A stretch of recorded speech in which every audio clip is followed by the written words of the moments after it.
The greatness of Right Honorable John Tembo was firstly manifest in the unique place his life occupied in our nation's history. A life spanning 9 decades and stretching across all 3 eras of our journey as a people. Born in 1932, the first 32 years of his life were lived during our nation's colonial era. And so he had a front row seat in our journey toward independence. The second third of his life was lived during our nation's independence era.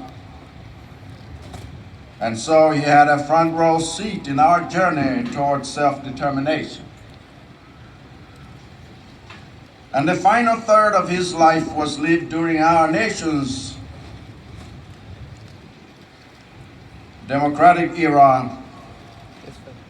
And so he had a front row seat in our journey towards pluralism. As such, we have had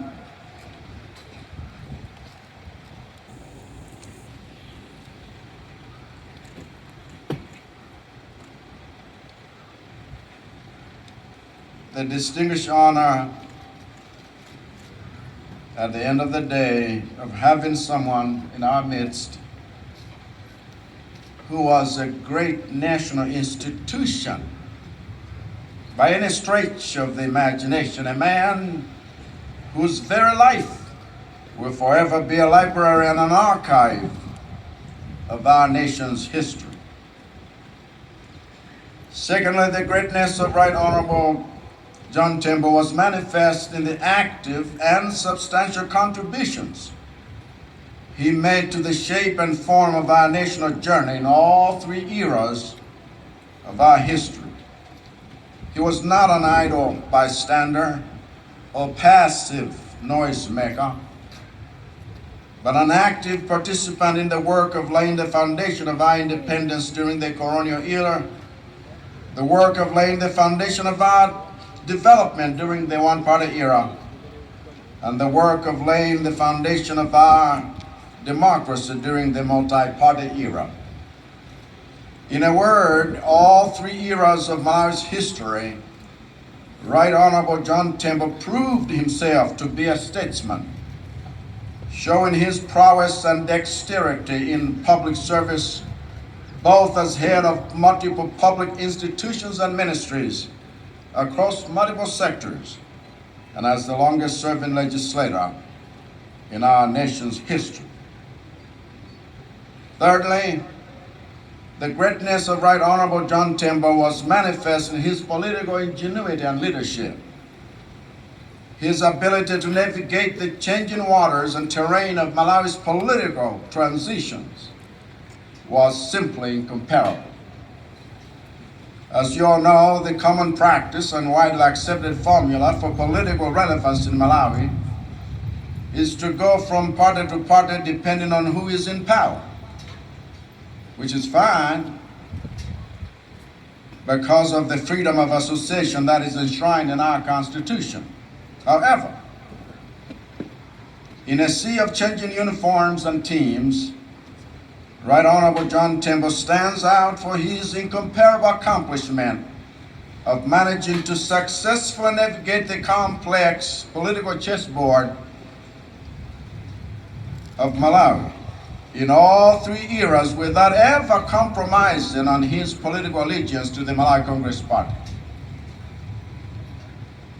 So unshakable was his allegiance to the party of his choice that he stuck with it when the party was in power and when he was out of power.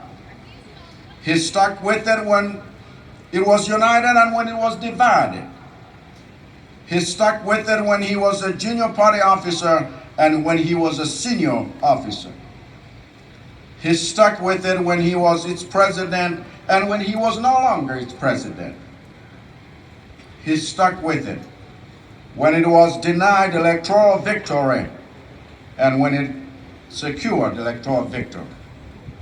That is a mark of greatness, for it shows that he was a man committed to a cause and a legacy.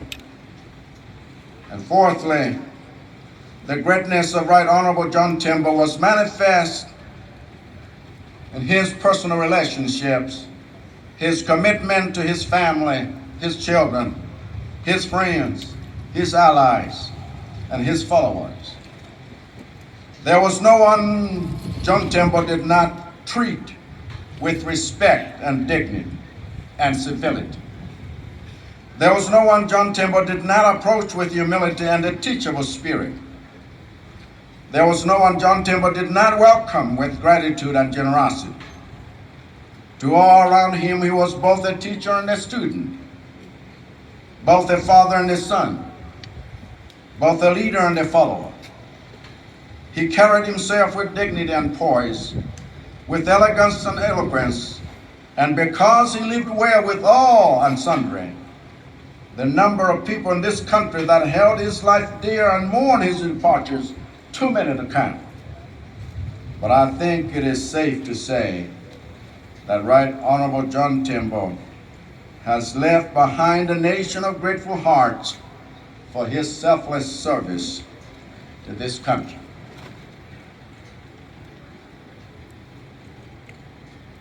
Ndiye ndipelekepo zitsanzo zingapo mchichewa pothokoza moyo ndi utumiki wa bambo John Tembo, chifukwa olemekezekawa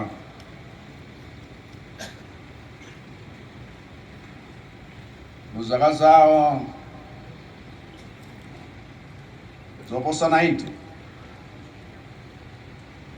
mukhoza kuona kuti zaka zake zoyamba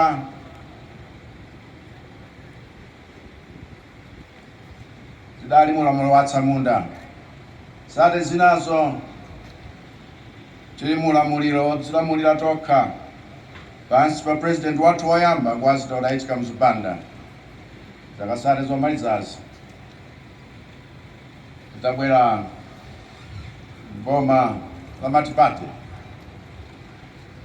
kwa mosemo kuona kuti munthu ngati uyu wodziwa mmene ayenera kuyendera ndi aliyense mu nyengo iliyonse, kuyika maziko ophwanya chitaganya, kuthandizira maziko oyamba dziko latsopano, komanso kuthandizira kuyanjanitsa anthu ngakhale nthawi ya matipati.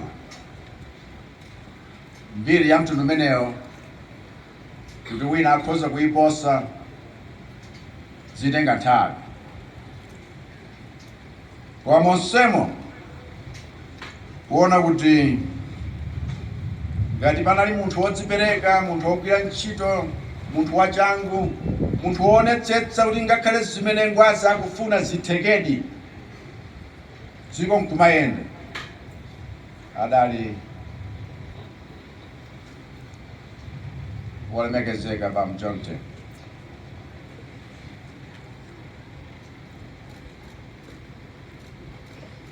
Mumbiri ya munthu wina aliyense imakhala magawo awiri, ena akambapo izo ena akambapo izo.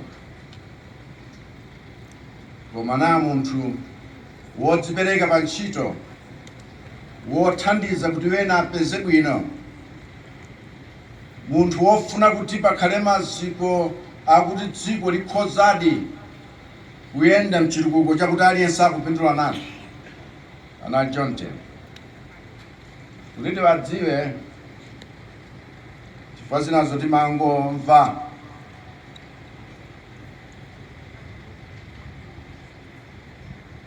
Nthawi yoyamba ine ndabwera kuchokera ku John, mkazi wanga nkupeza ntchito ku kampani ya Deloitte, masiku amene amati Deloitte Haskins and Sells. Ndi adali mmodzi mwa ma-auditor timu yawo. Ndiye anthu akukamba zambiri. Tsiku lina timu yawo idapita kukachita audit ku Reserve Bank. Ndi adabwera ku nyumba, dali mkanyumba kananama ukawale. Icho nchichewa cha iya, kanyumba kakang'ono. Adabwera ku nyumba kulira. Kwa Gwanji, mkazi wanga ni chartered accountant, komanso is a certified social worker.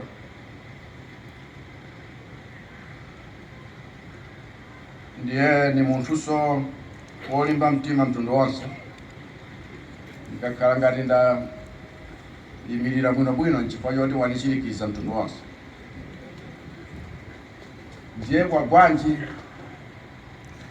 azili tatali mwatatani nani nkhani nchiyani iwe na watu opsheza akuti chifukwa tinapeza izi ndi izi nkulula kuti kwachitika izi ndi izi kuno ku bank akuti mwata munthu wosera naye si John Tembo.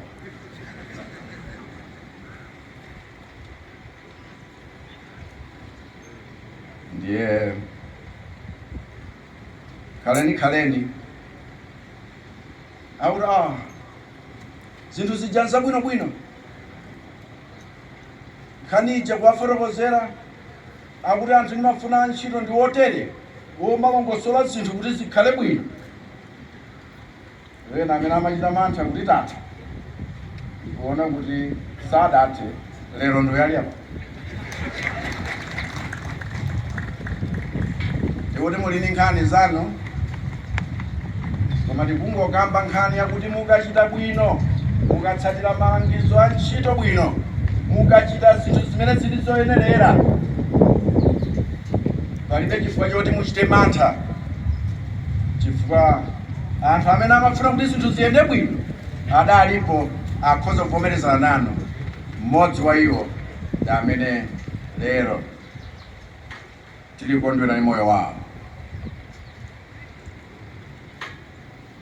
Tsiku lachiwiri kuti mpite mu nyumba kwawo,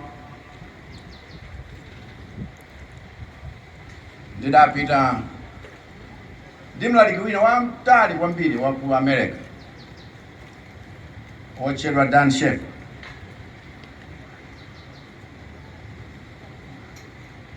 Adapita kukakhala ndi ambuye zakaizo, koma kuyambira nthawi imeneyo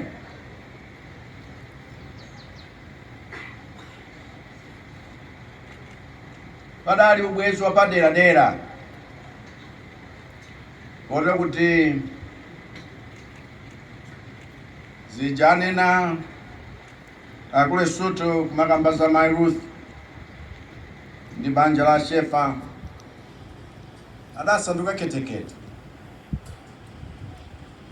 Mmene timamaliza zaka za 1900 ndikuyamba ma 2000 tidali mchikondwerero chachikulu ife ngati mpingo pa Silver Stadium. Nthawi imeneyo tidaphulitsa makombola oti samamveka ku Malawi kuno wochitika padera ndi munthu wamba. Tidachita chaka chimenechi kudali chiwoye. Msonkhano umeneyo adabwera bambo John Tembo ndi akazi wawo.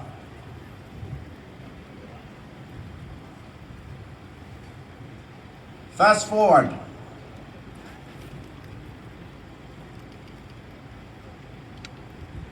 nthawi yakuti tsopano ali leader of opposition.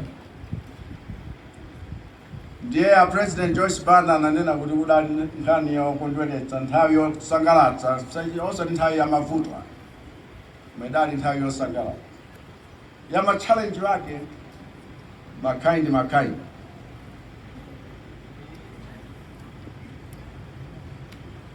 Ndiye anthu amaopseza kuti akanena Tembo kuti Section 65 yoyamba budget ya chipiki sama nena zocheza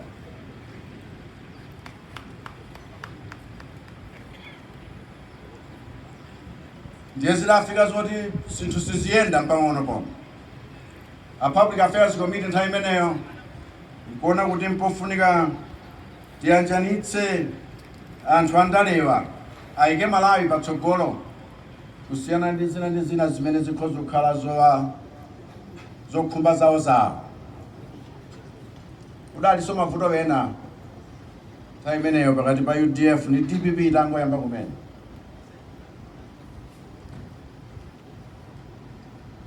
Nkhani ya impeachment ili mkatiso itakuwa mbwalo.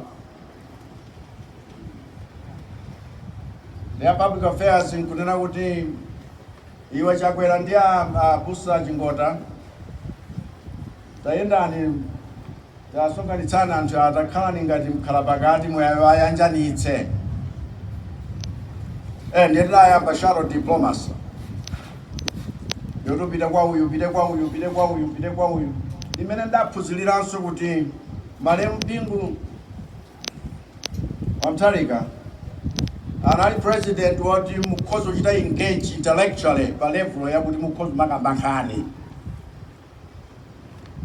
nkugwirizana pamene mwagwirizana, nkutsutsana pamene mutsutsana, koma nkukhala be the best of friends.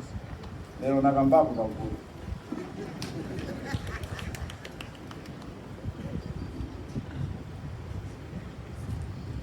Kupita wa president Muluzi ni timu yawo ndiye mafuta kuti tsono mupita kwa leader of opposition muyenda mwamtundu wanu kumene kuti simungangopita ndakatundu koma titagogoda nkupita nkuona kuti talandidwe bwino zedi, nkuona kuti munthu wochezeka kwa basi mpakana Malemu Archbishop Ziyaye adadzanichitira umboni nkunilipikitsa kuti ni munthu kuti amachezeka amakhala bwino na aliyense. Ine nadzionera nkuona kuti anthu tayamba kuyanjana, anthu tayamba kulumikizana, zinthu nkuyamba kumayenda. Nunenera mbali yanga mundawadziwira kenaka kumandilola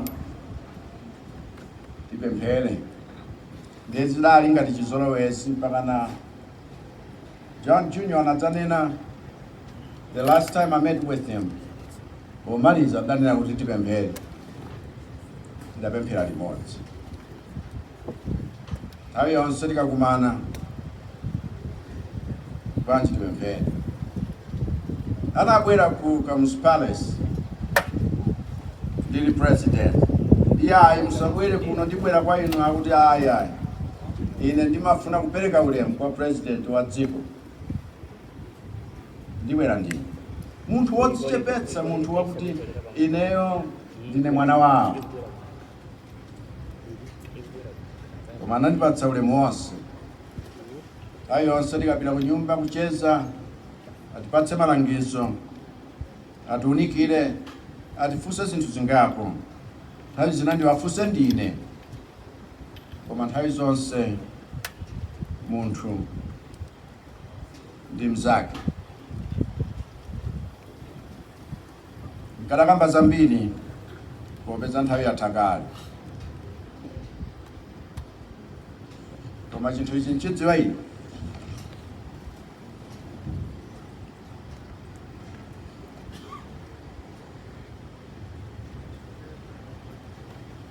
ngakhale anatero kuti tikhoza kusankha kulira kapena kukondwera,